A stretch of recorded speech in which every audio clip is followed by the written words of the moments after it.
Eu dediquei 20 anos da minha vida a provar que Deus não existia. 20 anos lendo, escrevendo, debatendo, humilhando quem tivesse fé. Hoje, eu dedico cada segundo a agradecer que Ele existe. E se você está ouvindo isso, precisa saber como eu cheguei até aqui. Meu nome é Eduardo Almeida. Tenho 43 anos. Sou professor de ciências numa escola pública do interior de São Paulo. Vivo uma vida simples, modesta, sem luxo nenhum. Mas vivo em paz. E paz, eu te garanto, é a coisa mais valiosa que existe nessa terra. Eu fui cientista, fui professor universitário, doutor em física, autor de um livro que vendeu mais de 100 mil cópias. Um livro que ensinava as pessoas a não acreditar em Deus. Um livro que destruiu a fé de milhares. E o que eu vou te contar agora, eu nunca contei para ninguém. Nem para minha ex-esposa, nem para o meu pastor. Ninguém. O que me trouxe aqui foi uma noite. Uma única noite que mudou tudo. Minha filha Beatriz tinha 7 anos. Eram 3 da manhã. Eu estava no escritório fazendo o que sempre fazia de madrugada. Escrevendo, anotando, como se algo me obrigasse a escrever. E então eu ouvi o grito. Um grito que gelou meu sangue. Não era um choro de criança com pesadelo. Era um grito de pavor real. Eu larguei tudo e corri pelo corredor escuro. Meu coração batia tão forte que eu sentia no pescoço. Empurrei a porta do quarto da Beatriz com tanta força que a maçaneta bateu na parede. O que eu vi ali dentro destruiu toda a minha ciência em 1 segundo. Minha filha estava sentada na cama, olhos arregalados, apontando para o canto do quarto. E ela disse uma frase que me persegue até hoje. Ela descreveu algo que eu escrevi no meu livro. Algo que eu escrevi sozinho, de madrugada, num estado que eu chamava de inspiração. Ninguém tinha lido aquele trecho ainda. Ninguém. Mas eu vou chegar nessa parte. Antes, você precisa entender quem eu era, de onde eu vim. E como um menino pobre do interior de São Paulo se tornou um instrumento das trevas sem perceber. Porque foi exatamente isso que aconteceu comigo. Eu achava que era o mais inteligente da sala. Na verdade, eu era o mais enganado. Eu não estou aqui para te assustar. Estou aqui para te alertar. Porque o inimigo não vem só de vermelho com chifre e tridente. Às vezes ele vem de terno, com diploma, falando bonito, te oferecendo conhecimento. E quando você percebe, já entregou tudo. Já entregou sua família. Já entregou sua filha. Se você é uma pessoa que duvida de Deus, que acha que fé é coisa de gente ignorante, que acredita que a ciência explica tudo, eu era igualzinho a você. Pior. Eu tinha raiva de quem acreditava. E quase perdi a coisa mais preciosa da minha vida por causa dessa raiva. Quase perdi minha filha. Mas Deus é maior que qualquer argumento, maior que qualquer tese, maior que qualquer orgulho. E o que Ele fez por mim, Ele pode fazer por você. Então fica comigo até o final. Porque essa história precisa ser contada pela minha filha, pela minha mãe, por todo mundo que eu enganei com aquele livro maldito. Eu cresci no interior de São Paulo, numa cidade pequena que a maioria das pessoas nunca ouviu falar. Uma cidade com uma rua principal, uma praça, 3 igrejas e muita poeira. Morávamos numa casa de 2 cômodos, minha mãe e eu. O chão era de cimento queimado, e o telhado tinha goteira no quarto quando chovia forte. Minha mãe se chamava Dona Lúcia. Era uma mulher baixinha, magra, com mãos ásperas de tanto trabalhar. Ela era operária numa fábrica de costura que ficava a 40 minutos de ônibus da nossa casa. Saía de madrugada e voltava quando já estava escuro. Mas antes de sair, todo santo dia, ela fazia a mesma coisa. Às 5 da manhã, Dona Lúcia estava de joelhos na cozinha, Bíblia aberta em cima da mesa, olhos fechados, orando em voz baixa. Eu acordava com o barulho dela murmurando. Às vezes, eu ficava parado na porta, assistindo. Ela orava por mim, pelo meu futuro, pelo meu pai, pelo pão de cada dia. Era evangélica fervorosa, Assembleia de Deus, fiel como poucas pessoas que eu conheci nessa vida. Meu pai é outra história. Ele saiu de casa quando eu tinha 6 anos. Uma manhã eu acordei e ele não estava lá. As roupas dele não estavam no armário. O chinelo dele não estava na porta. Minha mãe não chorou na minha frente, mas eu ouvi ela soluçando naquela noite, sozinha no quarto, chamando o nome dele. Ele nunca mais voltou, nunca mandou carta, nunca mandou dinheiro. Simplesmente sumiu. Eu cresci com raiva. Uma raiva que no começo eu não sabia nem nomear. Raiva do meu pai por ter ido embora. Raiva da pobreza que me fazia usar uniforme remendado. Raiva dos outros meninos que tinham pai na porta da escola. E com o tempo, essa raiva se voltou contra Deus. Porque minha mãe orava todo dia, e nada mudava. O dinheiro não aparecia, o pai não voltava. A fábrica continuava sugando a vida dela. Eu olhava minha mãe de joelhos naquela cozinha e pensava: para que serve esse Deus dela? Cadê a resposta? Cadê o milagre? Ela pede todo dia e ele não faz nada. E essa pergunta foi crescendo dentro de mim como uma erva daninha. Cresceu tanto que sufocou tudo.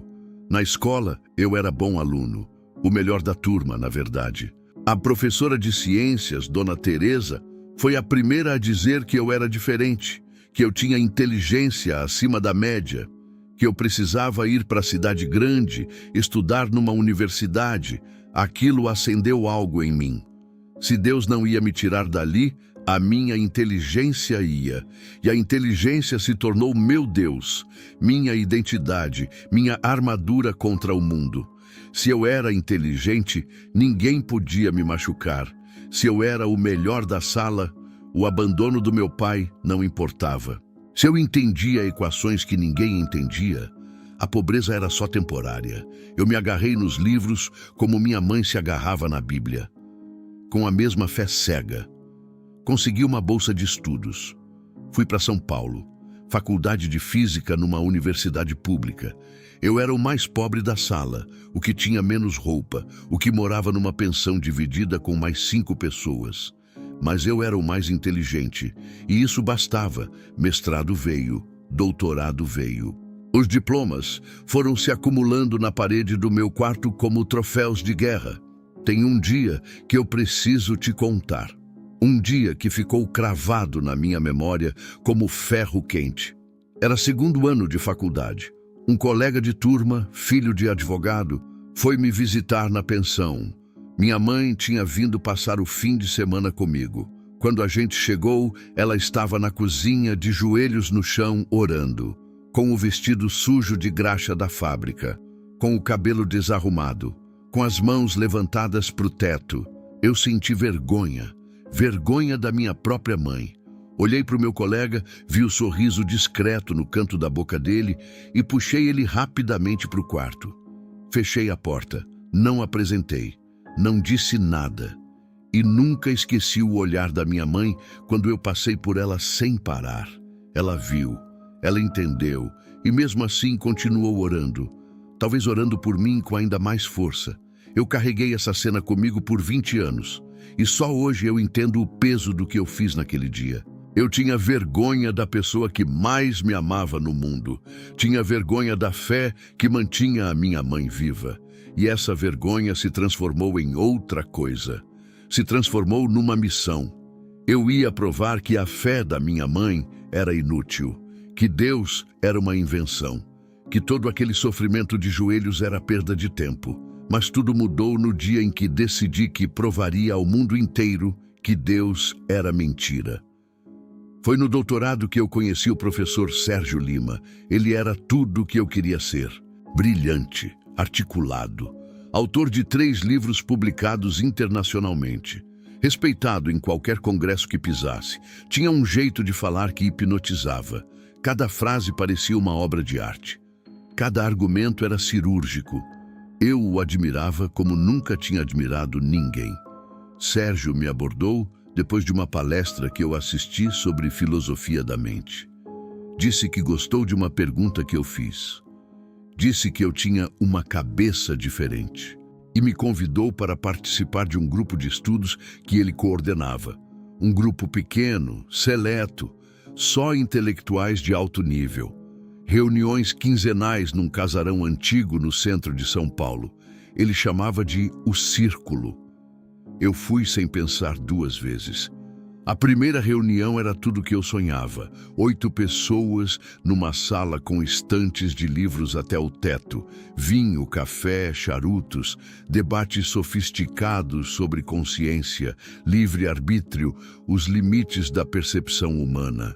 Eu me sentia no lugar certo pela primeira vez na vida. Ali, ninguém julgava minha origem. Ali eu era respeitado pela minha mente. A segunda reunião foi parecida. E a terceira, e a quarta, cada encontro mais profundo que o anterior. Sérgio trazia textos de filósofos que eu nunca tinha ouvido falar. Fazíamos debates que duravam horas. Eu saía dali com o cérebro fervendo e o coração acelerado. Nunca me senti tão vivo. Na quinta reunião, Sérgio introduziu algo novo. Disse que para alcançar estados superiores de consciência, precisávamos ir além do intelecto. Propôs meditações guiadas como exercício cognitivo. Disse que era técnica oriental, usada em laboratórios de neurociência. Eu achei meio ridículo, mas participei. Estava entre gênios, afinal. Se eles faziam, não podia ser bobagem. Na 7ª reunião, as meditações ficaram mais longas. Sérgio apagava as luzes, acendia velas e tocava cânticos que ele dizia serem frequências calibradas para expandir o córtex. Eu repetia palavras que não entendia, mantras que Sérgio garantia serem códigos neurais. Eu fechava os olhos e me entregava. Afinal, eu confiava nele. Ele era meu mentor, meu modelo. As reuniões foram mudando devagar. Tão devagar que eu não percebi. Era como colocar um sapo na água morna e ir esquentando aos poucos. Na 8ª reunião, Sérgio pediu que todos trouxessem um objeto que representasse nosso eu limitado. Eu trouxe um crucifixo de madeira que minha mãe tinha me dado quando eu saí de casa para a faculdade. Entreguei sem sentir nada. Na 9ª reunião aconteceu. Estávamos no porão do casarão. As velas acesas. Os cânticos rolando, todos de olhos fechados. Sérgio guiava a meditação com aquela voz grave e calma. E então eu senti algo que nunca tinha sentido na vida. Meu corpo gelou de dentro para fora, como se eu tivesse engolido gelo seco. Uma onda de frio que começou no estômago e se espalhou até os dedos dos pés. E então eu ouvi uma voz grave, profunda, que sabia meu nome completo, não o meu nome de crachá, meu nome completo, incluindo o nome do meu pai que eu nunca uso. Essa voz disse meu nome com uma familiaridade que me arrepiou, como se me conhecesse há muito mais tempo do que eu existia. Eu abri os olhos assustado. Todos estavam de olhos fechados, menos Sérgio. Sérgio estava olhando diretamente para mim, sorrindo. Ele esperou a meditação terminar. Depois veio até mim, colocou a mão no meu ombro e disse: "Agora sim, Eduardo, agora você está pronto para o próximo nível." Eu deveria ter corrido. Cada célula do meu corpo dizia para correr. Mas a vaidade é a armadilha mais sofisticada que existe. Eu queria saber mais. Eu queria entender. Eu era cientista, afinal. E cientista investiga. Eu não sabia, mas aquela porta nunca mais fecharia sozinha. O próximo nível, como Sérgio chamou, era um ritual de compromisso. Ele me explicou com toda aquela elegância intelectual que o conhecimento absoluto exigia uma entrega. Disse que os maiores gênios da história fizeram o mesmo, que existiam dimensões de realidade que a física convencional não alcançava e que para acessá-las era preciso cortar as amarras do pensamento limitado. Eu estava seduzido. Meses de reuniões, de experiências cada vez mais intensas, de sentir coisas que eu não conseguia explicar com nenhuma equação, Minha mente racional gritava que algo estava errado, mas minha vaidade gritava mais alto. Eu queria ser especial, queria ir onde nenhum cientista tinha ido. Queria provar que a matéria era tudo e que o espiritual era só energia não catalogada. Sérgio disse que eu precisava trazer um objeto pessoal de alto valor emocional. Chamou de âncora do eu limitado. Algo que simbolizasse minha vida antiga, meu pensamento pequeno. Eu pensei por alguns dias e escolhi a aliança de casamento, minha aliança de ouro, a aliança que Camila colocou no meu dedo no dia em que nos casamos. Na noite marcada, eu tirei a aliança do dedo devagar. Camila estava grávida de 7 meses da Beatriz. Estava dormindo, a barriga enorme debaixo do lençol. Eu olhei para ela, olhei para a aliança, minha mão tremeu, algo dentro de mim implorava para não fazer aquilo. Era como se uma voz minúscula, fraquíssima, tentasse gritar do fundo de um poço. Mas eu ignorei. Sérgio estava no casarão, na porta, me esperando. Viu a aliança na minha mão e assentiu com a cabeça. Colocou a mão no meu ombro e disse: "Conhecimento exige sacrifício, Eduardo. Sempre exigiu." Eu desci as escadas para o porão. E entreguei. Entreguei a aliança. Entreguei meu casamento. Entreguei minha família. Eu só não sabia ainda. Naquela noite, eu assinei minha sentença. O ritual aconteceu numa sexta-feira, dia 13 de julho, no porão daquele casarão antigo no bairro da Liberdade, em São Paulo. Eu desci os degraus de pedra e o cheiro me atingiu primeiro. Um incenso grosso misturado com algo que queimava a garganta. Depois eu soube que era enxofre. A fumaça era densa, quase visível, e tinha uma cor amarelada que eu nunca tinha visto em incenso nenhum. O porão era amplo e escuro. No centro, 13 velas negras formavam um círculo perfeito no chão de pedra. Dentro do círculo, desenhado com giz branco, estava um símbolo que eu não reconheci. Uma estrela de 5 pontas invertida dentro de 2 círculos concêntricos, com marcas que pareciam uma língua antiga nos espaços entre as pontas. As paredes de pedra pareciam absorver a luz. Não refletiam nada. Havia 7 pessoas ali, além de mim, todas vestidas de preto, rostos sérios. Sérgio estava no centro, ao lado do símbolo, com um livro aberto nas mãos que não era nenhum dos livros que eu conhecia. Ele falava em tom baixo, rítmico, palavras que eu não conseguia identificar. Os outros repetiam em coro. O som batia nas paredes de pedra e voltava amplificado, como se houvesse mais gente ali do que eu podia ver.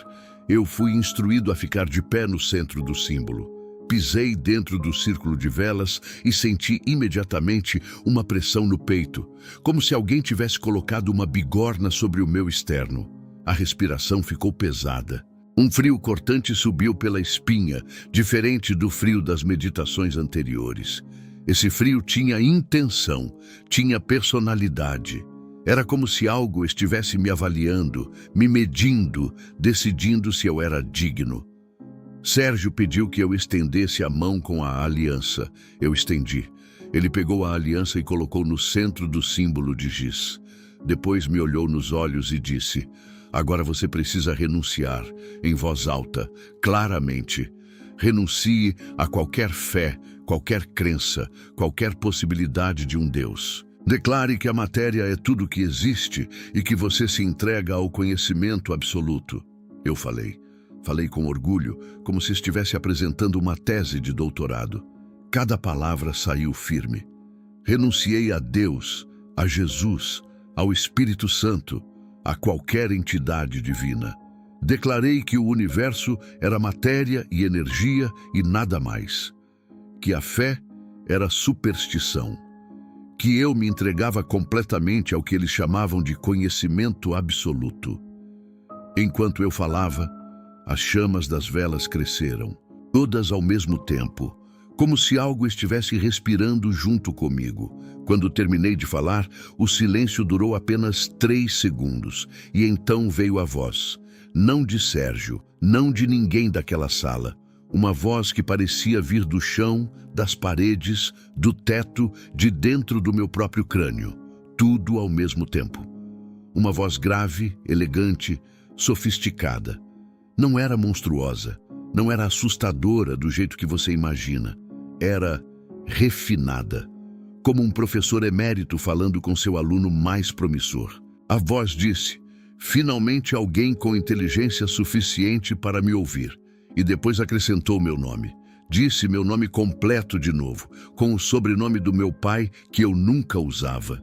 E disse algo que me fez gelar. "Eu conheço sua mãe. Eu ouço ela orar por você toda a madrugada. Ela é persistente, mas você é mais inteligente do que a fé dela." Naquele momento, alguma coisa em mim se partiu. Uma coisa pequena, lá no fundo, que eu nem sabia que existia. Mas eu não dei atenção. A vaidade era mais forte. A voz me elogiava, me chamava de inteligente, me tratava como igual.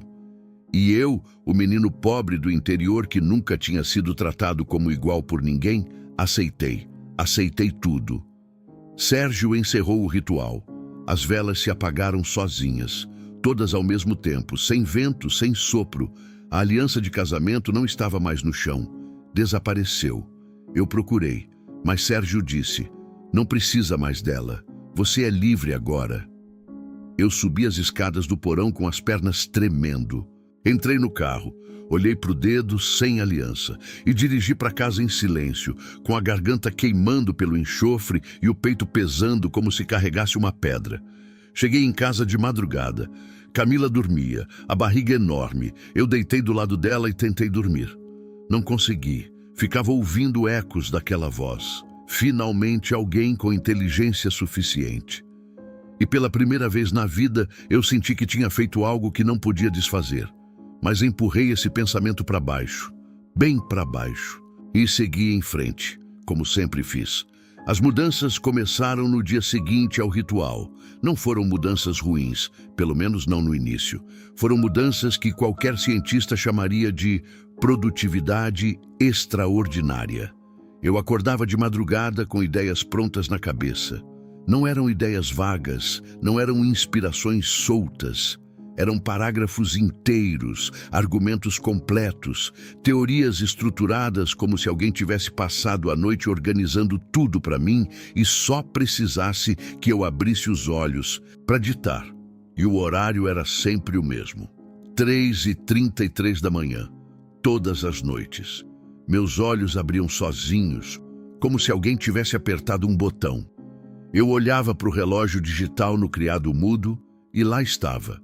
3h33, nunca 3h32, nunca 3h34, sempre o mesmo número. Eu levantava, ia para o escritório e escrevia. Escrevia por horas sem parar, sem cansaço, sem fome, sem sede. Quando parava, já era manhã. E olhava o que tinha escrito e me assustava com a qualidade. Eu chamava aquilo de estado de fluxo. Explicava para mim mesmo com neurociência, pico de dopamina, ativação do córtex pré-frontal, hiperfoco noturno. Eu tinha uma explicação científica para tudo. Era meu escudo. Enquanto eu conseguisse nomear o que estava acontecendo com termos técnicos, eu estava no controle. Ou pelo menos era o que eu acreditava. Mas tinha uma coisa que eu não conseguia explicar. Uma sombra. Sempre no canto esquerdo do escritório, sempre na minha visão periférica. Quando eu virava a cabeça, não tinha nada.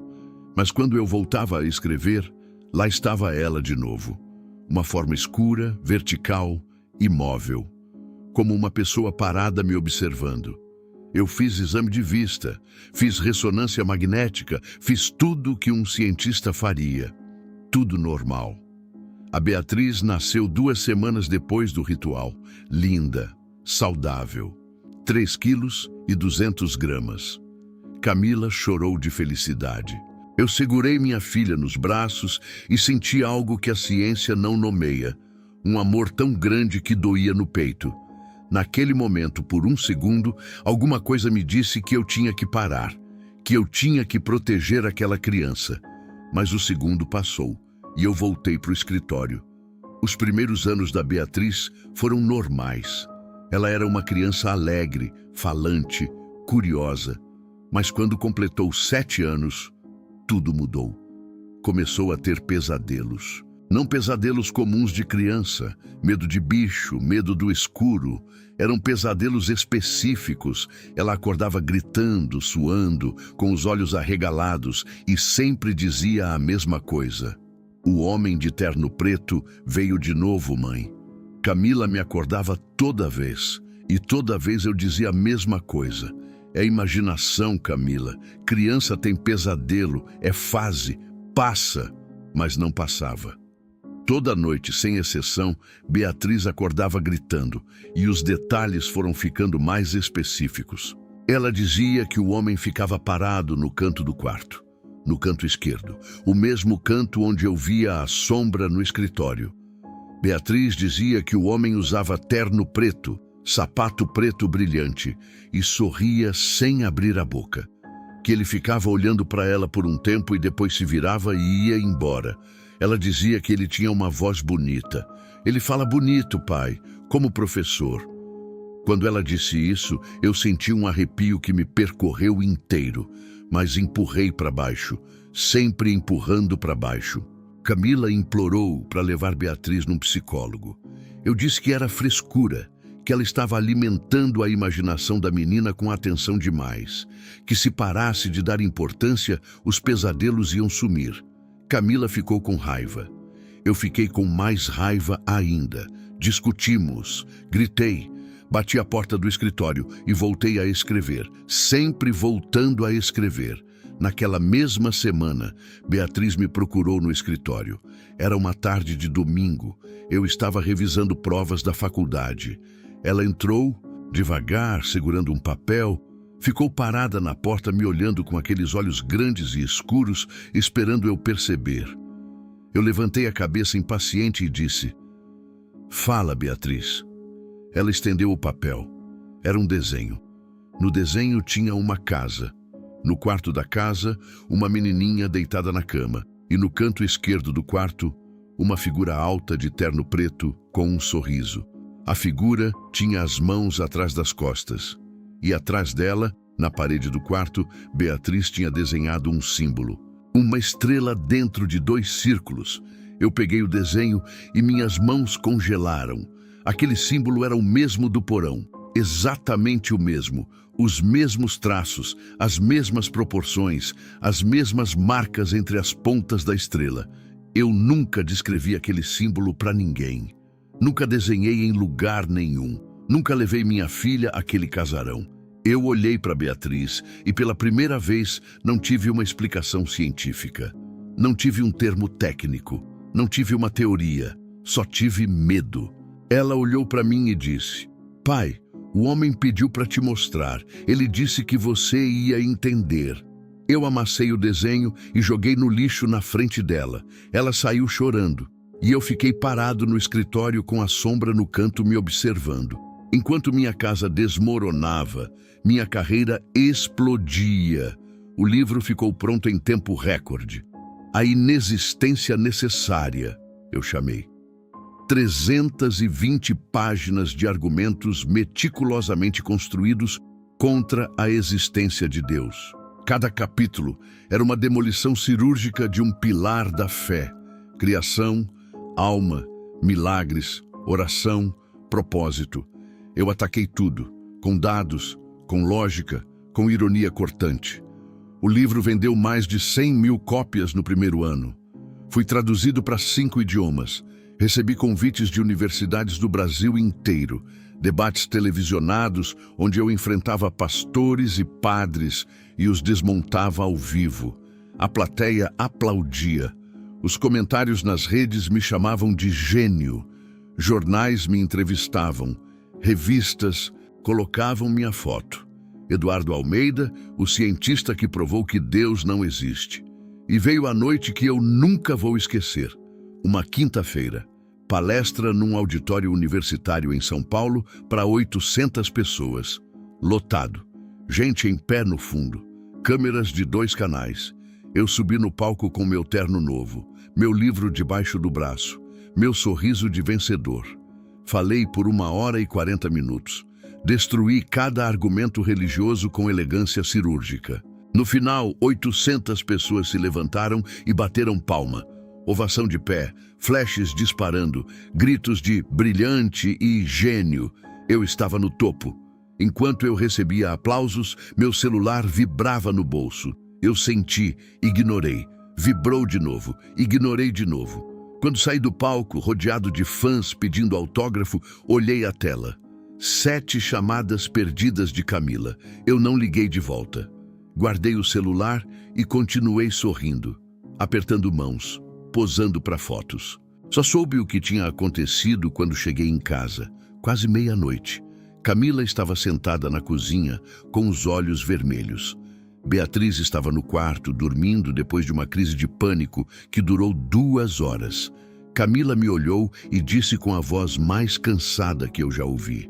Sua filha se trancou no banheiro gritando. Disse que o homem de terno preto falou que o papai prometeu ela para ele. Eu liguei 7 vezes, Eduardo. 7 vezes. Eu não disse nada. Fui até o quarto da Beatriz. Abri a porta devagar. Ela dormia encolhida, abraçada num travesseiro, com o rosto marcado de lágrimas. E no canto esquerdo do quarto, eu vi a sombra, a mesma sombra do escritório. Por meio segundo, eu vi. Depois sumiu. Fechei a porta com a mão tremendo. Naquela noite, sozinho no quarto de hotel, porque depois da palestra eu tinha reserva num hotel chique do centro, cercado de prêmios, de elogios, de recortes de jornal, eu senti o vazio. Um vazio que nenhum aplauso preenchia. Nenhum livro, nenhuma palestra, nenhum debate vencido. Sentei na cama e fiquei olhando para o nada. 7 chamadas perdidas. Minha filha gritando num banheiro. E eu posando para a foto. Eu achava que tinha vencido. Na verdade, estava sendo preparado para o abate. Depois daquela noite, a destruição veio rápida, como uma represa que arrebenta. Primeiro uma trinca, depois um fio d'água, depois a parede inteira desmorona.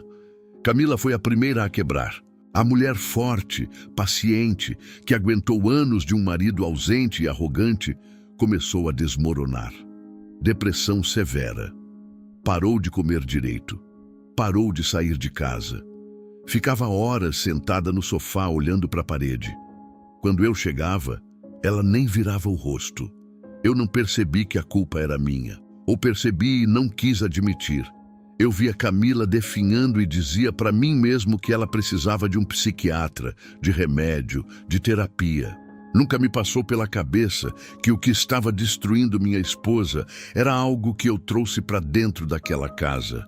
Algo que eu convidei. Algo que eu recebeu de braços abertos no porão de um casarão. Beatriz piorou. Parou de brincar com as bonecas. Parou de assistir desenho. Parou de falar com as amigas da escola. Passava as tardes desenhando. Sempre a mesma coisa.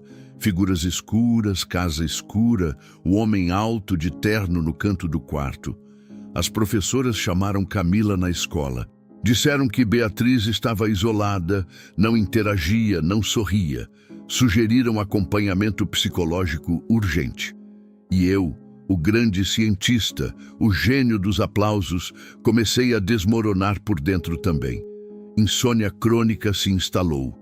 Eu já acordava às 3h33, mas agora não conseguia mais voltar a dormir depois de escrever.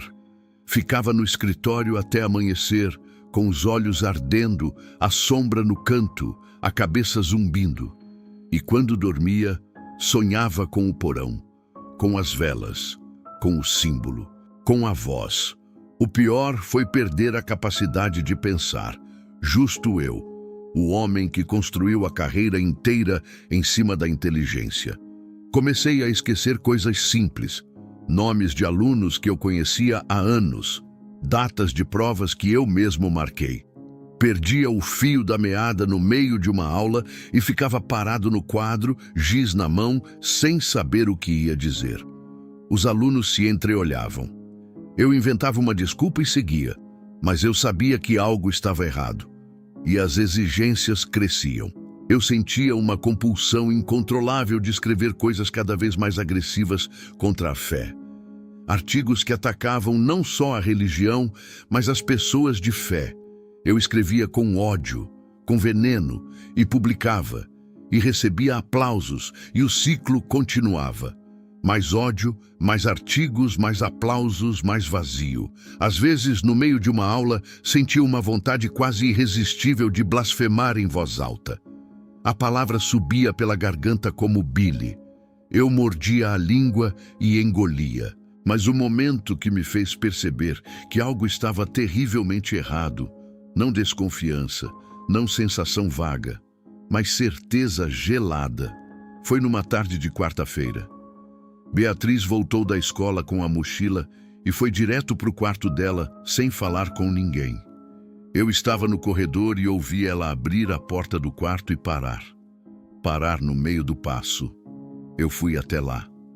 Ela estava parada na porta, olhando para o interior do quarto com o rosto branco. Eu perguntei o que foi. Ela levantou a mão e apontou para o canto esquerdo. Ele está aí, pai. Agora ele fica de dia também. Eu olhei. Não vi nada, mas senti um frio localizado, como se alguém tivesse aberto uma geladeira naquele canto específico do quarto. E cheiro. Um cheiro leve, quase imperceptível de enxofre, o mesmo cheiro do porão. Peguei Beatriz no colo e levei para a sala. Ela se agarrou no meu pescoço e disse baixinho no meu ouvido: pai, ele disse que você sabe quem ele é. Ele disse que vocês são amigos. Eu coloquei ela no sofá e voltei para o quarto. Fui até o canto esquerdo, estendi a mão. O frio era real, localizado num espaço de mais ou menos 1 metro quadrado. Eu era físico. Eu sabia que aquilo não fazia sentido térmico. Não tinha corrente de ar, não tinha janela aberta, não tinha explicação. E então Beatriz fez outro desenho. Esse foi o pior de todos. Ela me trouxe no dia seguinte, antes de dormir. O desenho mostrava o homem de terno preto, de pé, com a mão estendida. E na mão dele uma aliança, a minha aliança de casamento. E embaixo do homem, com a letra torta de uma criança de 8 anos, ela escreveu: ele disse que o papai deu para ele. Ninguém sabia daquela aliança. Ninguém no mundo sabia que eu tinha entregado minha aliança num ritual. Camila achou que eu tinha perdido. Eu disse que caiu no ralo do banheiro da faculdade. Ninguém sabia. Minha filha sabia. Ou melhor, o que estava visitando minha filha toda noite sabia. As mãos tremeram. Rasguei o desenho. Beatriz chorou. Camila gritou comigo. Eu saí de casa e dirigi por 2 horas sem destino, com as mãos agarradas no volante, tentando encontrar uma explicação racional. Não encontrei. Depois desse dia, tudo desabou ao mesmo tempo. Camila sentou na mesa da cozinha num sábado de manhã e disse com a voz mais calma e mais fria que eu já ouvi: Eduardo, eu não sei o que você trouxe para dentro dessa casa. Eu não sei o que está acontecendo com a nossa filha, mas eu estou morrendo aos poucos, e a Beatriz também. Eu vou embora e vou levar ela comigo. Eu tentei argumentar, tentei usar a razão. Tentei dizer que era estresse, cansaço, imaginação coletiva. Camila me olhou nos olhos e disse: eu te conheço há 15 anos, Eduardo, e não sei mais quem você é. Ela fez a mala naquela mesma tarde. Levou a Beatriz, levou as roupas, levou as bonecas. A casa ficou vazia de um jeito que nunca tinha ficado. Silêncio total. Só eu e a sombra no canto. A universidade foi a segunda a desabar. Meu comportamento em sala ficou incontrolável. Gritei com um aluno na frente da turma inteira. Um menino que só tinha feito uma pergunta sobre a matéria. Tive alucinações durante uma aula. Vi o símbolo do porão desenhado no quadro negro com giz e ninguém mais viu. E no episódio final, durante uma palestra para 150 alunos, eu parei. Simplesmente parei. No meio de uma frase, minha boca travou. Meu corpo enrijeceu. Fiquei parado no palco de pé, com o microfone na mão, sem conseguir mover um músculo. 4 minutos. Os alunos filmaram. Chamaram a coordenação. Quando destravei, eu não lembrava de nada. A universidade me afastou por Questões de saúde. Perdi o salário, perdi a sala, perdi o crachá. O dinheiro do livro acabou mais rápido do que veio. Eu gastei em coisas que nem lembro. Como se não fosse eu fazendo as compras. A conta do banco zerou. Os convites pararam de chegar. Os jornalistas pararam de ligar. O telefone ficou mudo. O gênio virou o louco. O aplaudido virou o evitado. Eu morava sozinho naquela casa vazia, comendo macarrão instantâneo, com as contas atrasadas e a sombra no canto do escritório que agora eu via o dia inteiro. E Beatriz foi internada. Camila me ligou chorando. Era a primeira ligação em semanas. Disse que Beatriz tinha tido uma crise de pânico tão severa na escola que convulsionou. Que no hospital ela falou coisas que uma criança de 8 anos não poderia saber. Nomes de pessoas mortas, detalhes de lugares onde nunca esteve, frases em latim. Os médicos não entendiam. Encaminharam para internação psiquiátrica infantil. Minha filha de 8 anos internada num hospital psiquiátrico, por minha causa, pelo que eu trouxe para dentro da minha casa, pela aliança que eu entreguei, pelo ritual que eu fiz por vaidade, pela porta que eu abri por orgulho. Eu caí de joelhos no chão da cozinha vazia e vomitei. Vomitei tudo. E quando levantei, liguei para minha mãe. Dona Lúcia atendeu no segundo toque. Ela sempre atendia rápido. Eu ia pedir ajuda, ia dizer que estava perdido, ia confessar tudo. Mas antes que eu falasse, ela disse: "Filho, volta para Deus, por favor. Eu estou orando todo dia. Volta para Deus." E alguma coisa em mim, aquela coisa que eu empurrava para baixo, aquele ódio que eu cultivava como se fosse personalidade, explodiu.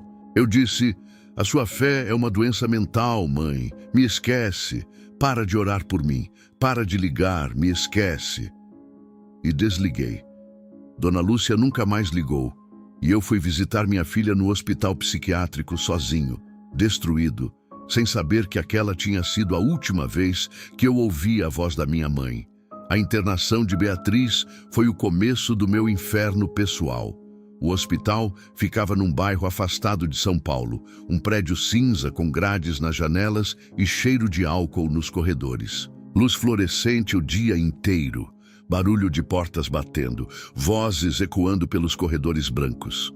Eu ia visitar Beatriz toda noite depois que os médicos liberavam. Pegava o ônibus, já não tinha carro, já não tinha dinheiro para gasolina.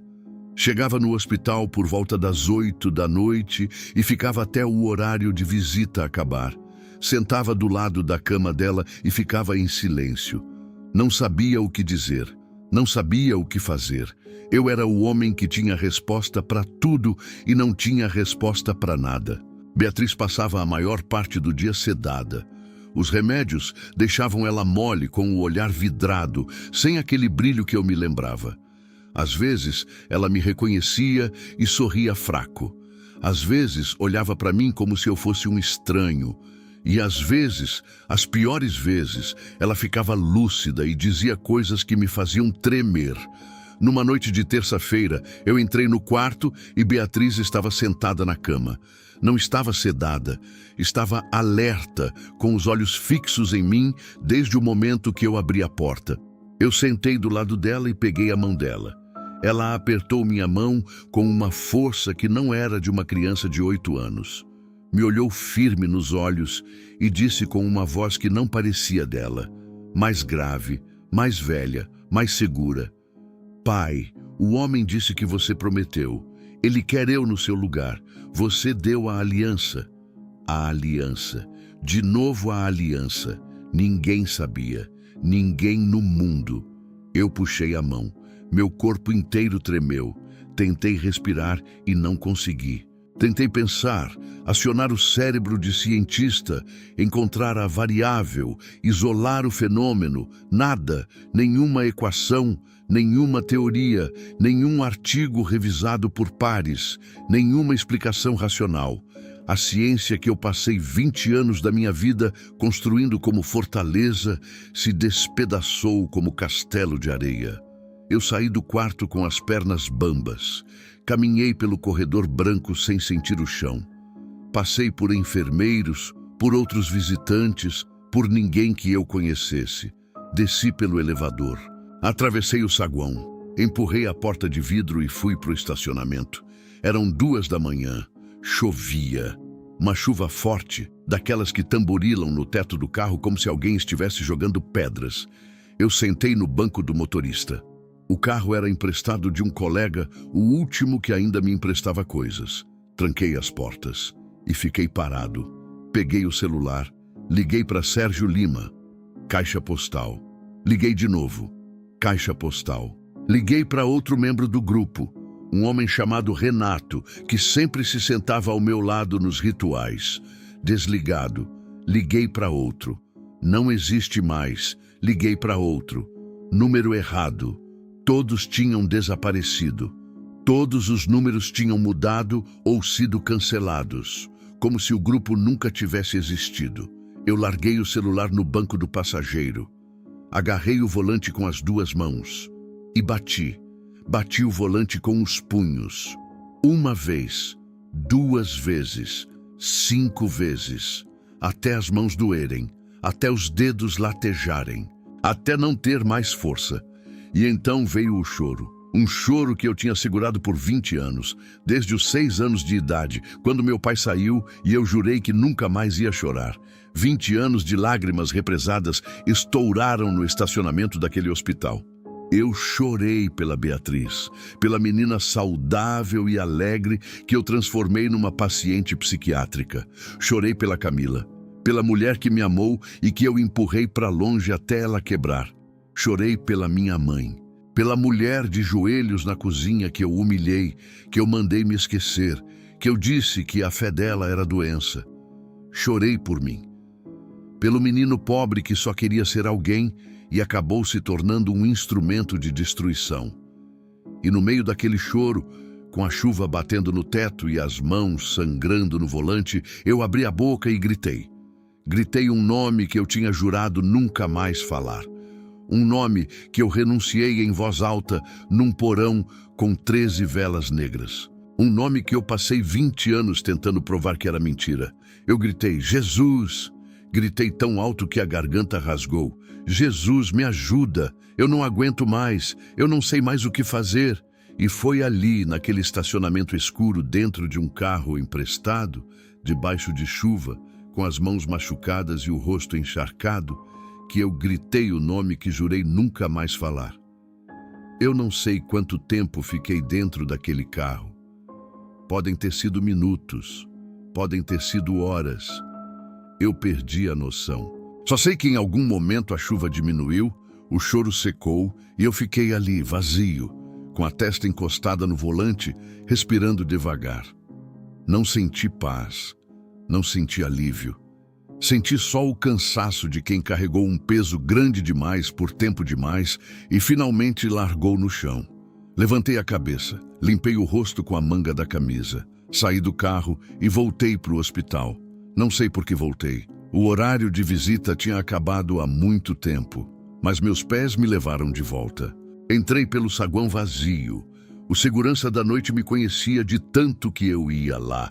Me deixou passar sem perguntar nada. Subi pelo elevador, caminhei pelo corredor branco e sentei no chão. Encostei as costas na parede fria do corredor, de frente para a porta do quarto da Beatriz. Puxei os joelhos para o peito e fiquei ali, sem pensar, sem planejar, sem racionalizar. Pela primeira vez em 20 anos, meu cérebro parou. Não tinha teoria, não tinha hipótese, não tinha argumento. Só tinha um pai destruído no chão de um hospital psiquiátrico infantil, sem saber o que fazer. Foi quando eu ouvi os passos, passos leves, de sapato baixo, no piso de cerâmica. Uma mulher apareceu no final do corredor, baixinha, gordinha, cabelo branco preso num coque frouxo. Avental branco surrado, daqueles de enfermeira que já lavou 1000 vezes. Ela devia ter quase 70 anos. Andava devagar, com a calma de quem não tem pressa nenhuma. Carregava uma prancheta numa mão e um copo de água na outra. Ela me viu sentado no chão e parou. Me olhou por um momento, não com pena, Não com curiosidade, com algo que eu não consegui identificar na hora, mas que hoje eu sei o que era. Compaixão. Uma compaixão que não julga, que não pergunta por que você está no chão, só se importa que você está. Ela não disse nada no início. Colocou a prancheta e o copo no chão, alisou o avental e sentou do meu lado. Ali mesmo, no chão frio do corredor, às 2:00 da manhã. Uma enfermeira de quase 70 anos, sentando no chão duro, ao lado de um desconhecido. Ficamos em silêncio. Eu olhando para a parede da frente, ela olhando para a mesma parede. O silêncio durou um tempo que eu não sei medir. Mas não era um silêncio desconfortável. Era o tipo de silêncio que cura. Depois de um tempo, ela virou o rosto para mim e disse, com a voz mais calma e mais mansa que eu já ouvi na vida: "Meu filho, eu não te conheço. Não sei teu nome. Não sei o que você fez ou deixou de fazer, mas o Senhor me acordou hoje às 2:00 da manhã e disse que eu ia encontrar alguém aqui que precisava ouvir uma coisa." Ela fez uma pausa, respirou fundo e disse: "Ainda dá tempo." 3 palavras. Ainda dá tempo. Eu ouvi aquelas 3 palavras e alguma coisa dentro de mim rachou. Não quebrou, rachou. Como uma parede de concreto que leva anos acumulando pressão e finalmente abre uma fenda. Eu virei o rosto para ela e pela primeira vez olhei de verdade. Vi os olhos cansados, mas cheios de luz. Vi as mãos enrugadas e firmes. Vi o avental surrado com manchinha de café. E vi minha mãe. Não era minha mãe. Dona Marta Souza era o nome dela. Mas ela tinha a mesma simplicidade. O mesmo vestido humilde por baixo do avental. A mesma fé nos olhos. A mesma coragem de sentar no chão ao lado de quem está destruído sem pedir nada em troca. Era como se Deus tivesse mandado uma versão da minha mãe para me encontrar no momento em que eu mais precisava. Porque a minha mãe verdadeira eu tinha mandado embora. Eu desmoronei. Não foi um choro contido, foi um desabamento.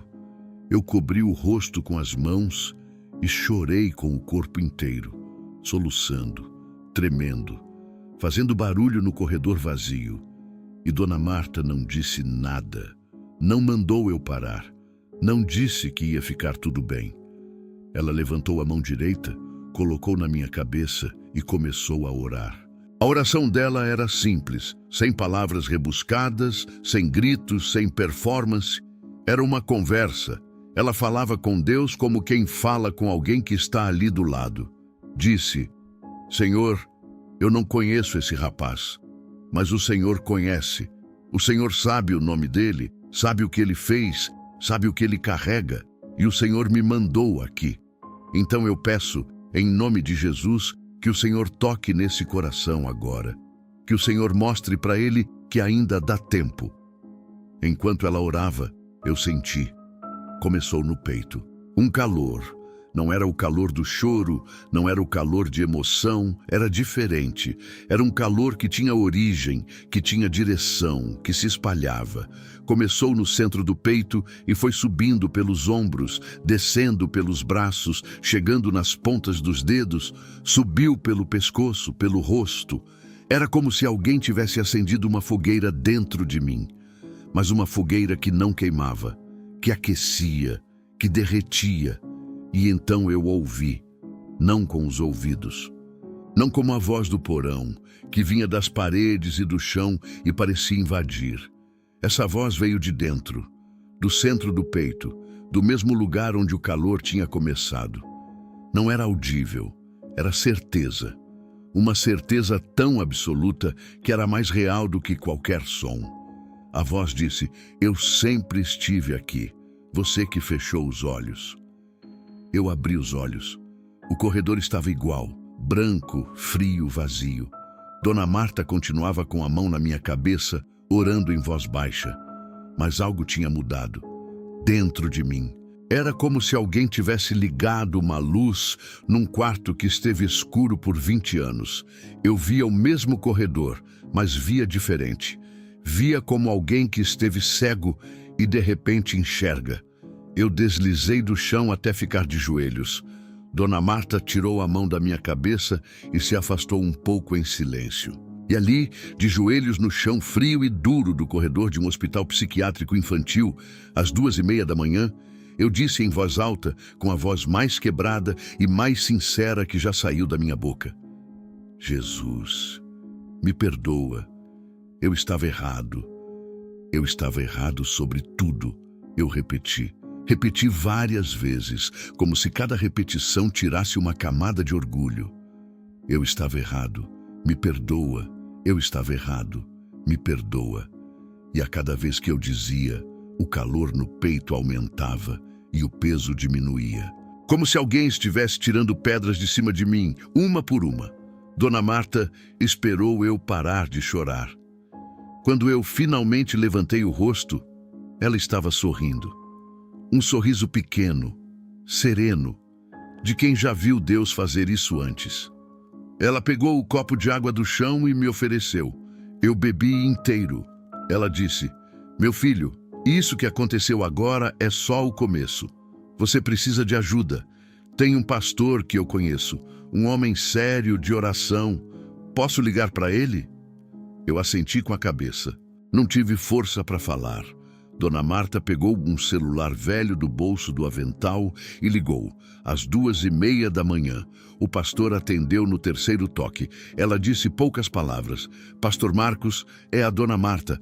Tem um rapaz aqui no hospital que precisa de libertação. É urgente, o senhor mandou. E desligou. Pastor Marcos Oliveira chegou em 40 minutos. Veio com 4 irmãos, 2 homens e 2 mulheres, todos da Assembleia de Deus do bairro. Gente simples. Um pedreiro, uma costureira, uma dona de casa, um motorista de ônibus. Nenhum deles tinha diploma, nenhum deles escreveu livro, nenhum deles recebeu ovação de pé. Mas todos tinham algo que eu, com todos os meus títulos, nunca tive: autoridade espiritual. O pastor pediu uma sala reservada no hospital. A administração de madrugada cedeu uma salinha de reuniões no final do corredor. Paredes brancas, mesa encostada no canto, cadeiras empilhadas, sem janela, luz fluorescente piscando. Pastor Marcos olhou para mim e disse: irmão, você sabe o que está acontecendo com você? Eu disse que sim, que eu tinha feito coisas terríveis, que eu tinha aberto uma porta, que minha filha estava pagando por mim. Ele assentiu devagar e disse: então vamos fechar essa porta, em nome de Jesus. A libertação começou às 3 da manhã. Às 3 da manhã, o mesmo horário que eu acordava toda noite para escrever. O mesmo horário que o inimigo me visitava. Mas dessa vez, quem estava naquela sala era o exército de Deus. Os 4 irmãos formaram um círculo ao meu redor. Pastor Marcos ficou na minha frente, com a Bíblia aberta. Dona Marta ficou do lado de fora da sala, de joelhos no corredor, orando em silêncio. E começou. Pastor Marcos orava em voz alta, firme, sem gritar. Os irmãos oravam junto. E eu sentia cada palavra como um golpe de martelo nas correntes que eu não sabia que usava. Na primeira hora, eu comecei a tremer. Um tremor que começou nas mãos e se espalhou para o corpo inteiro. Meus dentes batiam, meus joelhos cederam e eu caí no chão. Os irmãos se aproximaram, colocaram as mãos nos meus ombros e continuaram orando. O tremor era tão forte que eu achei que ia desmaiar, e desmaiei. Apaguei por alguns minutos. Quando voltei, estava deitado no chão com o rosto molhado de suor. Na segunda hora, veio o vômito. Não vômito de comida. Eu não tinha comido quase nada naquele dia. Era algo mais. Algo que vinha do fundo. Eu vomitava e sentia como se estivesse expulsando algo que não era físico. Uma substância escura que eu não consigo descrever. Pastor Marcos dizia: vai embora em nome de Jesus. Solta esse homem, ele não é mais teu. Na terceira hora, a voz apareceu, não a minha voz, a outra voz, aquela do porão, aquela que me chamou de inteligente. Só que agora não era elegante, agora era furiosa. Saiu da minha boca sem que eu mandasse e disse, olhando direto para o pastor Marcos: se ele me deixar, a filha dele nunca mais vai ser normal. Eu marquei ela é minha. Pastor Marcos não se abalou. Olhou de volta e disse com calma inabalável: mentiroso, ela é de Deus, e você sabe disso. A voz ficou mais alta, mais agressiva, tentou outra estratégia, mudou de tom, ficou suave de novo, sedutora, e disse através de mim: Eduardo, lembra da fama, das palestras, do livro traduzido em 5 idiomas, 800 pessoas de pé aplaudindo? Eu te dei tudo isso. Sem mim você volta a ser o menino pobre do interior, o menino que a mãe tinha vergonha. Eu chorei quando ouvi isso. Mesmo no meio daquela batalha, eu chorei, porque a mentira era construída em cima de verdade. Eu fui pobre, eu tive vergonha, e a fama tinha sido real. Mas pastor Marcos se aproximou do meu ouvido e sussurrou: não escuta. Tudo que ele dá, ele cobra. E o preço é sempre a alma. Na 4ª hora, a voz tentou a mentira mais cruel. A voz disse, com um tom falsamente compassivo: Deus não aceita ateu, Eduardo. Você blasfemou diante de milhares, você escreveu um livro contra ele, você renunciou ao nome dele num porão com 13 velas. Não tem perdão para isso, nem Jesus perdoa tanto. Uma das irmãs que estava orando começou a chorar. O pedreiro apertou meu ombro com mais força. Pastor Marcos abriu a Bíblia e leu em voz alta. Eu não lembro o versículo exato, mas era sobre o perdão que não tem limite, que não tem medida, que alcança até o mais perdido. E então veio o golpe final, o mais doloroso. Na 5ª hora, a voz mudou de tom completamente. Ficou baixa, quase um sussurro, e disse algo que me despedaçou. Sua mãe morreu te esperando, Eduardo. Morreu de joelhos, orando por um filho que mandou ela calar a boca. Morreu com o coração partido. Por sua causa, já era tarde demais. Nem Deus conserta isso. Eu gritei. Um grito que veio do fundo da alma. Um grito que não era de dor física. Era de dor de alma, de remorso, de culpa de 20 anos condensada num segundo. Porque aquilo era verdade. Minha mãe morreu. Morreu sem ouvir eu dizer que ela estava certa. Morreu sem ouvir eu pedir perdão. E aquela criatura usou a dor mais profunda da minha vida como arma. Mas pastor Marcos se ajoelhou na minha frente, segurou meu rosto com as 2 mãos e disse, olhando nos meus olhos: Eduardo, escuta, sua mãe não morreu te esperando. Sua mãe morreu orando por você, orando para esse exato momento. Ela está com Deus agora.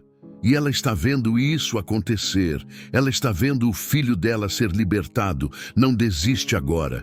Não desiste. Na 6ª hora, a voz parou. Silêncio total.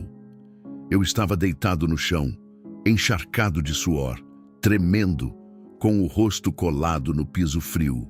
Os irmãos continuavam orando, mas agora em voz baixa, quase murmurando. Só se ouvia a oração deles e minha respiração pesada. O silêncio era denso, pesado, como a calmaria antes do último trovão.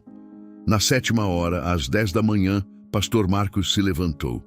Os 4 irmãos se levantaram. Todos estavam exaustos, com os rostos marcados, as roupas amarrotadas, os olhos vermelhos. O pastor colocou a mão na minha cabeça e disse, com uma voz firme, que eu vou ouvir até o último dia da minha vida. Em nome de Jesus Cristo de Nazaré, eu ordeno que todo vínculo, todo pacto, toda aliança feita nas trevas seja desfeita agora. O sangue de Jesus anula qualquer contrato. Solta esse homem, solta a filha dele, vai embora e nunca mais volta. E então eu senti, como se alguém enfiasse a mão dentro do meu peito e puxasse algo que estava enraizado. Uma raiz grossa, profunda, que se estendia do meu peito até o estômago, até os ossos. A sensação foi física, real, dolorosa como arrancar um dente sem anestesia. E então saiu. O que quer que fosse aquilo saiu, e no lugar ficou um vazio. Mas não o vazio que eu conhecia, o vazio desesperado, faminto, escuro. Era um vazio limpo, como um quarto que alguém esvaziou de entulho e agora pode ser preenchido com coisa boa. Eu respirei fundo, uma respiração que parecia a primeira da minha vida. O ar entrou nos pulmões e eu senti o gosto do ar, coisa que eu não sentia há anos. O peito estava leve, o corpo estava exausto, mas leve. As mãos não tremiam mais. A sombra que eu via no canto, há meses, todos os dias, não estava lá. O canto da sala era só um canto, parede branca, nada mais. Pastor Marcos me ajudou a levantar. As pernas estavam fracas. Ele me apoiou com o braço. Então, a enfermeira do turno da manhã abriu a porta da sala e disse com um sorriso confuso no rosto: "Vocês são família da menina do quarto 207? A Beatriz? Ela acordou agora. Está pedindo café da manhã. Disse que dormiu bem pela primeira vez em muito tempo." Beatriz dormiu em paz. No exato momento em que a libertação aconteceu, minha filha, no quarto ao lado, parou de ter pesadelos. Parou de gritar. Parou de ver o homem de terno preto. Dormiu a noite inteira e acordou pedindo café com leite e pão com manteiga. A enfermeira da noite disse que ela sorriu dormindo. Sorriu. Eu caminhei pelo corredor até o quarto dela. Abri a porta. Beatriz estava sentada na cama, com o cabelo bagunçado e os olhos brilhando de um jeito que eu não via há mais de um ano. Ela me viu e abriu um sorriso. Um sorriso de criança. Um sorriso que eu achei que nunca mais ia ver. Ela disse: "Pai, o homem foi embora. Ele foi embora de verdade." Eu senti ele ir embora de madrugada. Eu abracei minha filha e chorei nos cabelos dela. Chorei de alívio, de gratidão, de vergonha, de amor. Tudo ao mesmo tempo. Eu era livre, mas a guerra não tinha acabado. Os primeiros 30 dias depois da libertação foram os mais difíceis da minha vida. Difíceis de um jeito diferente. Antes, a dificuldade era a escuridão, o medo, a destruição. Agora, a dificuldade era reconstruir do zero, sem muleta nenhuma, sem fama, sem dinheiro, sem título, sem orgulho. As noites eram as piores. Eu dormia, ou tentava dormir, e sonhava com o porão. Toda noite, o cheiro de enxofre, as velas negras, o símbolo no chão. Às vezes sonhava com a voz me chamando pelo nome. Acordava suando com o coração disparado, sentando na cama de supetão. Olhava para o canto do quarto com pavor. Nada. Só parede. Mas o medo não sumia. A insônia continuou. Eu deitava e ficava com os olhos abertos no escuro, esperando às 3h33 da manhã. Quando o relógio passava desse horário sem nada acontecer, eu respirava aliviado. Mas demorou semanas até eu conseguir dormir de verdade, sem remédio, sem ajuda, sem medo. Tinha a vontade também, uma vontade que vinha de dentro, como fome. Vontade de racionalizar tudo, vontade de abrir o notebook e pesquisar explicações científicas para o que aconteceu, vontade de ligar para o Sérgio, vontade de voltar ao que eu conhecia, mesmo sabendo que aquilo era veneno. O inimigo não desiste fácil. Ele perde a batalha e volta pelo fundos, disfarçado de saudade. Na igreja, a recepção foi gelada. Pastor Marcos me apresentou à congregação no primeiro domingo. Disse que eu era um irmão novo, que tinha passado por uma libertação poderosa. As pessoas bateram palma educadamente, mas eu vi os olhares, cochichos nas rodinhas depois do culto. Esse não é o cara do livro? O que humilhava pastor na TV? Uma senhora mudou de banco quando eu sentei do lado dela. Um diácono evitou me cumprimentar. Eu entendi. Eu merecia, mas uma pessoa não me largou. Dona Marta, a enfermeira do corredor, a mulher que Deus mandou às 2 da manhã, continuou presente. Ia ao hospital todo dia visitar Beatriz. Levava suco de laranja espremido na hora e biscoito de polvilho. Ligava para mim toda noite para perguntar se eu tinha orado. Me convidava para tomar café na casa dela depois do culto. Me tratava como se eu fosse filho dela, sem julgamento, sem cobrar, sem lembrar do que eu fui. Beatriz melhorou a cada dia. Os médicos não entendiam. O quadro clínico que tinha se agravado por meses reverteu em semanas. Os pesadelos pararam completamente. As crises de pânico sumiram. Ela voltou a falar, a brincar, a sorrir. Os desenhos mudaram. Os homens de terno preto viraram borboletas, flores, casas com sol amarelo. O psiquiatra chamou de remissão espontânea. Eu chamava de milagre. 60 dias depois da libertação, numa segunda-feira à noite, alguém tocou a campainha do sumo apartamento que eu estava alugando, um lugar pequeno, simples, num bairro de classe média. Eu abri a porta e o chão sumiu debaixo dos meus pés. Professor Sérgio Lima, terno impecável, sapato brilhando, sorriso largo, como se nada tivesse acontecido, como se não tivesse desaparecido, como se os números de telefone não tivessem sido cancelados, como se eu não tivesse quase perdido minha filha. Ele disse, com aquela voz calma e sofisticada de sempre: Eduardo, faz tempo. Posso entrar? Eu não respondi. Ele continuou encostado na porta. Eu soube que você passou por um momento difícil. Acontece, mas eu tenho uma proposta.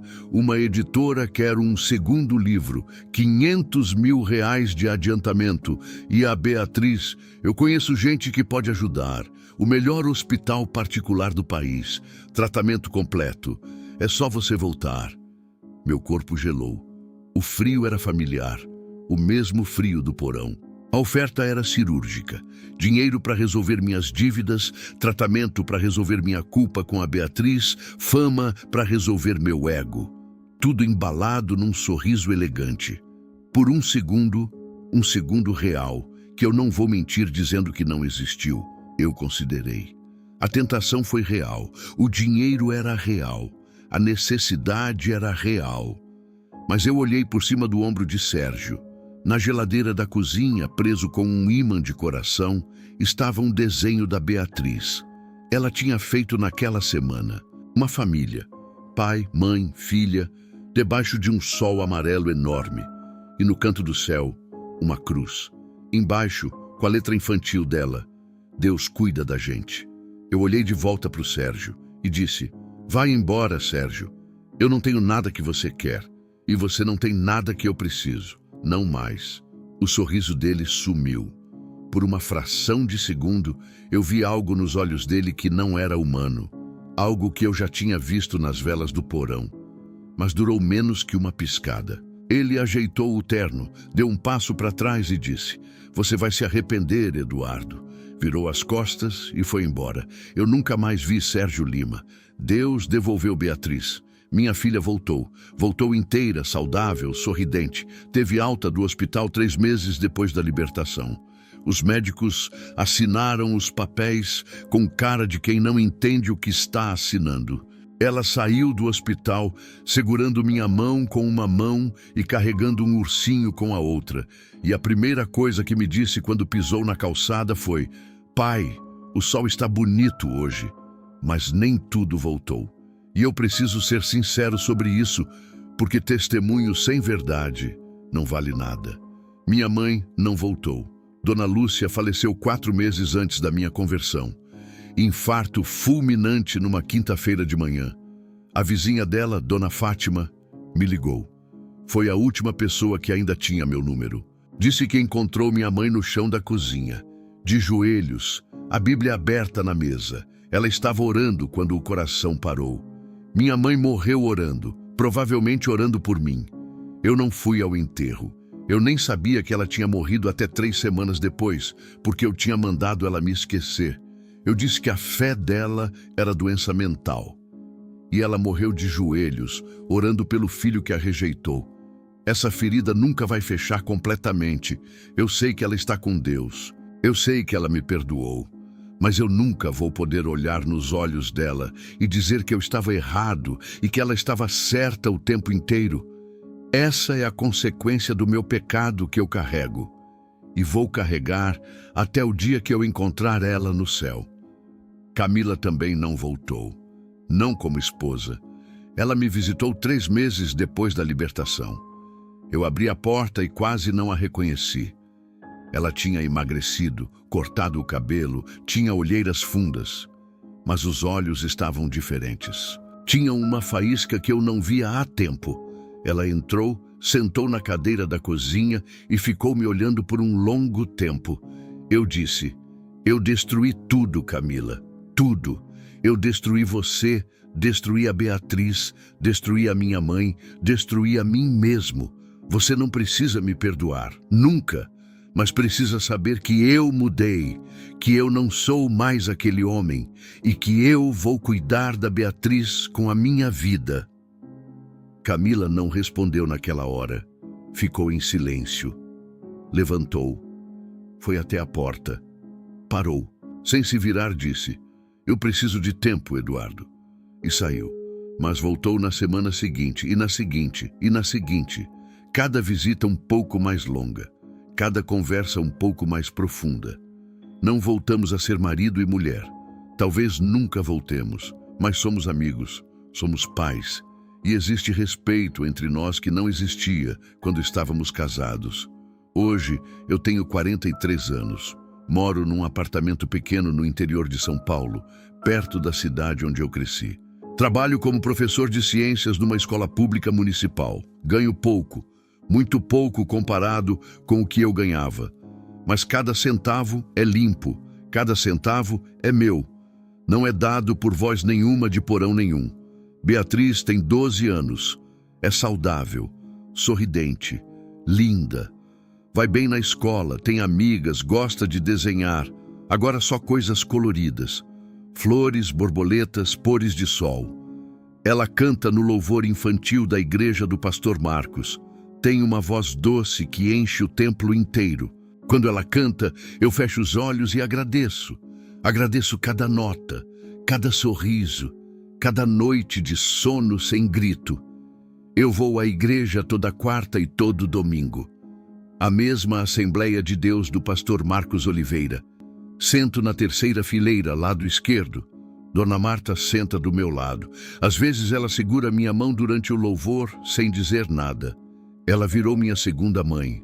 Deus levou uma e mandou outra. Não para substituir. Ninguém substitui Dona Lúcia. Mas para me lembrar que Ele cuida de cada detalhe. Eu acordo às 5 da manhã todo dia. O mesmo horário que minha mãe acordava. Ajoelho na sala, abro a Bíblia e oro.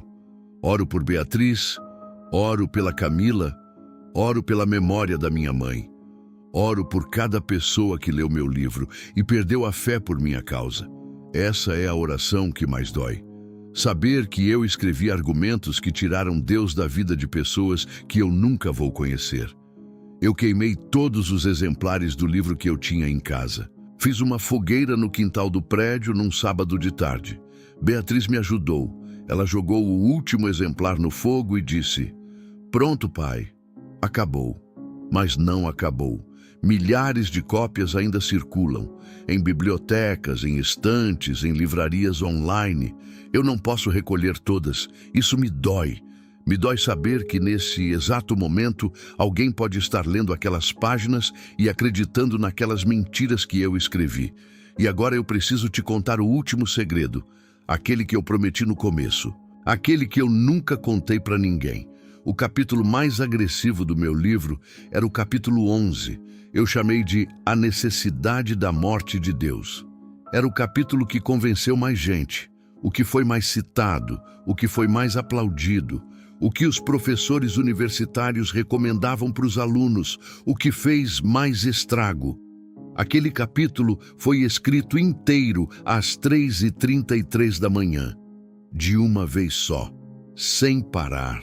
Eu sentei na cadeira do escritório, abri o notebook e quando pisquei, o capítulo estava pronto. 28 páginas, sem rasura, sem correção. Perfeito. Na hora eu achei que era genialidade, hiperfoco, estado de fluxo, mas não era. A mão era minha, as teclas eram minhas, mas as palavras não eram.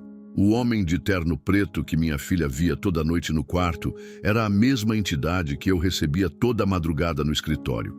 A mesma voz elegante, a mesma inteligência sofisticada, o mesmo sorriso educado. A mesma presença no canto esquerdo. Ele ditava e eu escrevia. Ele pensava e eu digitava. E eu chamava isso de inspiração, de genialidade, de ciência. Minha filha de 7 anos via o que eu, com todos os meus diplomas, me recusava a ver. Ela via o rosto da entidade que eu chamava de iluminação intelectual.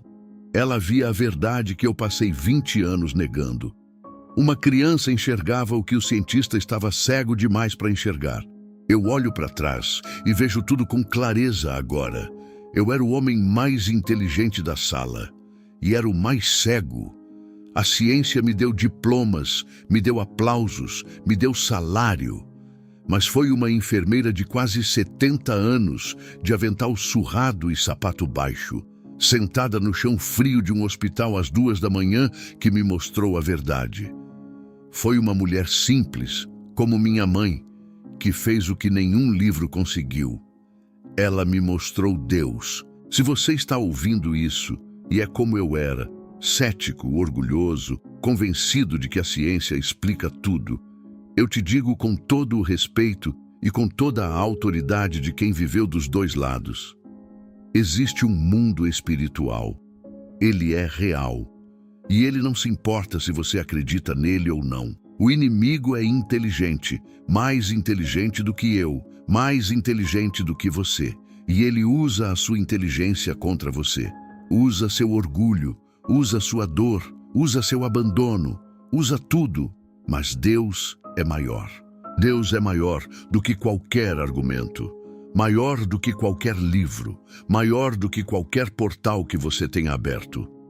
Se Deus fez por mim, um homem que dedicou 20 anos da vida a negar ele, que escreveu um livro inteiro contra ele, que renunciou o nome dele num porão com 13 velas negras, que mandou a própria mãe calar a boca. Se Deus perdoou isso tudo e me resgatou, Ele pode fazer por você. Não espere sua mãe partir para entender isso. Não espere sua filha pagar o preço do seu orgulho.